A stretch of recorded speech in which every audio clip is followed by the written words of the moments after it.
Hey ladies and gentlemen, welcome back to the channel. As always, it is Nick here, back with your daily crypto news and analysis, and today we're going to be talking about Hedera and Hbar, so let's just dive in. And Hbar variants, before we fully jump on into this video, I just want to ask guys, could definitely help me out and go check out my NFT channel. It is down in the top of the description.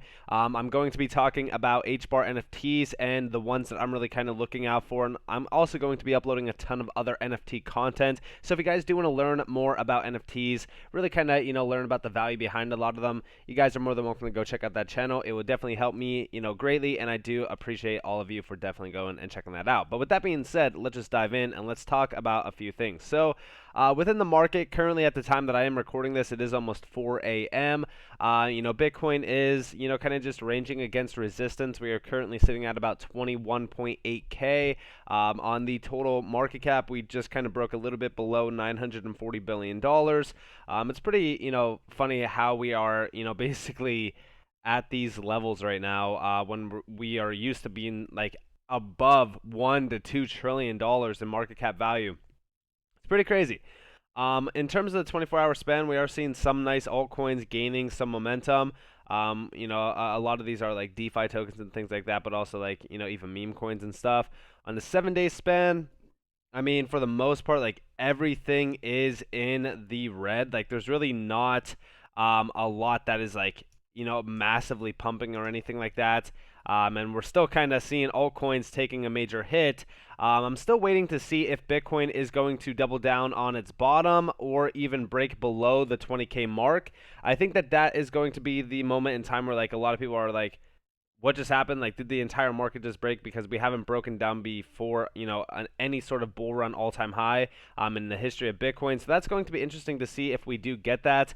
Usually the summer is not good for crypto, as you guys are probably all aware from like, the summer of 2021. So let's see exactly what happens here. My buy targets on Hbar are still around the 4 to 5 cent zone. I've addressed that multiple times. Yes, I have been averaging in here and there, especially even at like 6 cents. Like it's a no-brainer move not to average in. So I hope that kind of clarifies my positioning on the current market structure. Now, in regards to a few dApps that are building on Hedera. So within, DeFi, we're always kind of talking about like decentralized exchanges. I always really kind of like to utilize like Uniswap for an example. But the problem with Uniswap is that unless you can get on the Polygon network, so like a lot of tokens, one mainly that I was buying a lot of, Chromatica, and yes, I'm still in this position. Yes, I'm still down on it. But when we talk about like Chromatica, this is one that you could either buy on, Ethereum, or you could also buy it on Polygon. I don't know. So there you guys have it. So you can buy this on Polygon and save a ton of fees on Chromatica. Now, the thing is, why am I very excited about SaucerSwap's decentralized exchange? Well, because this is still a fork of Uniswap. It's still, basically, what Uniswap v2 would essentially be, or what Uniswap itself would be, except it's built on Hedera. So when we talk about this, like this is going to open the doors for, basically you to utilize a decentralized exchange and basically pay no gas fees. So that's what I want to see, but we do see here SaucerSwap differs from Uniswap v2 in many fundamental ways. For example, the Ethereum network utilizes ERC20 and ERC721 standards for token operations, meaning tokens are, themselves contracts. On Hedera, however, token operations are performed on HTS. This is made possible by recent HSCS upgrades, allowing smart contracts to utilize HTS through EVM pre-compiles. Now, within this, I'm actually excited to see, a lot of bridging happening here, because if we could see a major bridge between decentralized exchanges and things like that within the Hedera ecosystem, it's going to be something pretty cool. Now, to me personally, what I actually want to see is a day where I could utilize, for example, like a decentralized exchange on, Hedera, right? And I could buy any token. So we'll just say like, I mean, it's hard to say. Like, we'll just utilize Chromatica as an example. I look forward to the days where like I could buy Chromatica, and I can go over here and like go to a token address, and I could just copy and paste one like and buy it on the Hedera network instead of like utilizing Ethereum. Now, the issue with that is that a lot of these tokens are ERC20 tokens. So we would still need a bridge between, for example, Ethereum, and Hedera, which we are still seeing kind of be built out. I mean, like, even for an example, like Tune FM just recently, they said like Gem is now live on Hashport Network. Gem is now interoperable with Ethereum and Polygon Studios. Look out, decentralized exchanges. So, like, yeah, we are seeing interoperability being built out here in terms of bridges, but like we need a mass bridge between all tokens within the sector. But I look forward to seeing that. You know, I really look forward to seeing a lot of these decentralized exchanges launching on Hedera, for an example. Like SaucerSwap is the only one that I have seen personally launching. I look forward to the days where like we don't have to pay absurd, gas fees. I mean, like for the most part, you can't really like when we look at like Ethereum and we're talking about like Ethereum 2.0 or like Ethereum 3.0 for an example, either it takes a process to get to those points. And even with like the proof of stake merge, it really hasn't solved many of the inefficiencies that Ethereum does have. So when we take a look at like things happening, like decentralized exchanges that are built out on networks like Hedera, in my opinion, for them to be successful, they just need to have interoperability and bridging happening around the tokens themselves.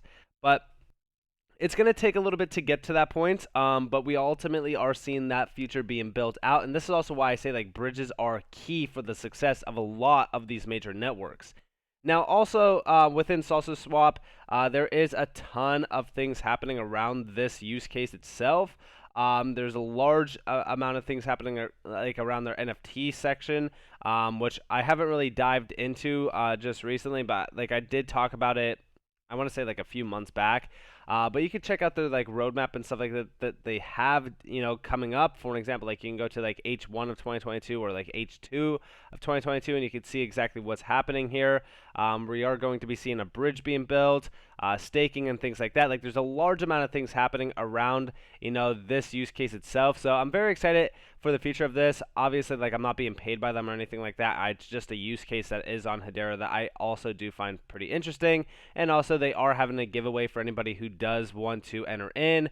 You guys are more than welcome to go check it out. They are giving away 30,000 sauce, which is again their token. 5,000 sauce will be given out to 6 random followers. So definitely go check it out if you guys are interested into that. Now, I also want to talk to you guys about what has been happening around other NFTs within Hedera. First off, we do see if you're an owner of a Surge Women NFT passport, we're providing up to 20 fast track grants to build your idea on Hedera.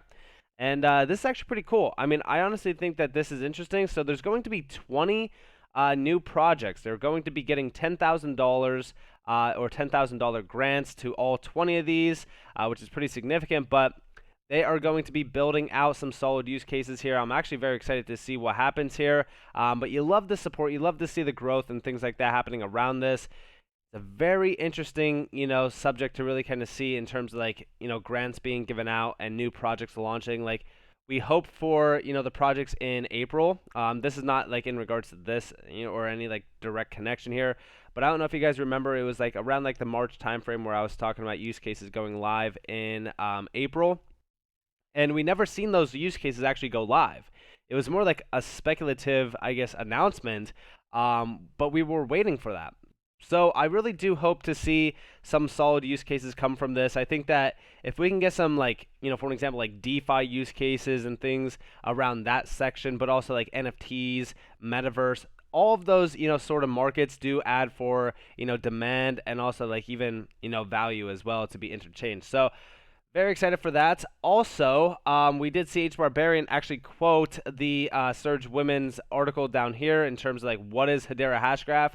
And the reason why I want to include this quote is because it really kind of solidifies where we are in this market. And I've been seeing this issue come up for over a year now since I started talking to you guys about, Hbar. We do see a quote here. Although Hedera and its currency Hbar are often lumped together with blockchain networks like Bitcoin or Ethereum, Hedera is a different beast. And the reason why I bring this up is because, like, I don't know if you guys have ever, like, read, like, for example, like a mainstream article about, Hbar, like, for example, like on Forbes, or you'll see it, like, being posted even from, like, Cointelegraph.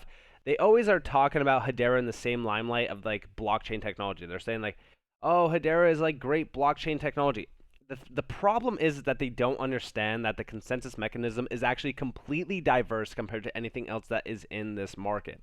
Hashgraph technology itself is reinventing the wheel for what crypto could essentially become. And I think that when it opens the doors for like large scalable use cases to go live on something like Hedera, which is going to be beneficial for like giants within the enterprise grade scene or even like the financial institutional scene, I think that that's when the viewpoints on what Hedera could become and what Hedera is going to like change drastically. Um, I think that it really kind of shows you exactly how early we are in this market because like a lot of individuals will continue to overlook the fact that like Hedera is just blockchain, for an example. Like they always say just blockchain, but it's so much bigger than that, and it really kind of shows you that like a large amount of these individuals out here are just not doing their research. And I think that that is also the major problem around Hedera is like not enough people actually have done their research to see what Hedera is actually building and what they are actually doing. So with that in mind, we are also seeing mass listings of Hbar. Hbar is on a listing frenzy. It's insane. So Hbar is now listed on BitHub Official. Now BitHub Official is the #1 licensed cryptocurrency exchange in Thailand. And this is an over 65,000 followed exchange. I mean, obviously, it's like not the largest one. I don't know where it is on the exchange list, or even if it is on the exchange list. So let me actually find this if it is. So I'm not seeing it here, but I might. Or actually, I think I spelled it wrong, right? Did I? No, I spelled it right. Yeah, but anyways, in regards to this, it's still going to open the doors for more volume, or I shouldn't say volume, but like basically just more buyer demand, which essentially is volume at the end of the day. So I'm actually very excited for this. And also, the more and more exchanges that list us, the more possibilities that, get open in terms of like getting listed on some major exchanges, because we're still not, listed on some of these major exchanges. It's insane to me that Hbar is still not listed on some of these major exchanges. But this happened just recently, actually. This, goes back just to yesterday. And this comes at a time that, right after this announcement from BlockFi basically listing Hbar as well. So we are seeing large amount of growth and, again, building continuously happening on Hedera, which, solidifies the fact that, like, hey, this is an opportunity of a lifetime to get into a utility gem that is not, being hit by, the uncertainty around this market or, being worried or concerned about the market conditions. They are continuously, building on their vision and, nothing's going to really stop them on that. So I'm very excited for this. And also, last but not least, I do want to share with you guys Hbar to the moon. So, with my regards to what I was talking to you guys about within, interoperability, we do see here interoperability bridges are needed to move everything onto Hedera. That's where the Web 3.0 feature is. And within this, like, interoperability bridges are great. And, we actually do see, like, is that where QNT works out? QNT is a little bit different compared to what, you will see. Like, we need bridges between blockchains and, like, even, like, Hashgraph technology itself. Because it does allow for a lot more, transitional phases to happen on Hedera. Like, I look forward to seeing, like, the day, like, maybe when Uniswap is, built on Hedera. And, like, you could choose, like, right now on Uniswap, you could choose what network you actually want to utilize in regards to, like, Polygon or, like I said, Ethereum. It would be great to see, like, Hedera added to that in terms of, like, support and being able to, like, buy tokens and just like pay a fraction of like Hbar for the fee. Like that would be huge. But in regards to that, right? Interoperability, sorry, bridges are coming. They are being built, and there's going to be a large amount of things that do transition over to Hashgraph technology simply because of the scalability, the developmental friendly, transactional fees and things like that. But where QNT basically holds the line is like QNT. The best way that I could describe it is like blockchain and crypto specific interoperability is definitely needed, but QNT is focused on the legacy system with crypto. So it's more so like almost connecting the dots between the legacy systems that we know of today to the crypto future, systems tomorrow. So with that in mind, I hope that that kind of clarifies that. But with that in mind, I hope that you all enjoyed this video. If you guys did, definitely leave a like, subscribe, turn notifications on if you guys want more free content. You guys are more than welcome to follow me on Twitter and join the free Discord down in the description below. As always, after you all have a beautiful day or a beautiful night, wherever you guys are in this beautiful world. It's been Nick. Peace out, guys.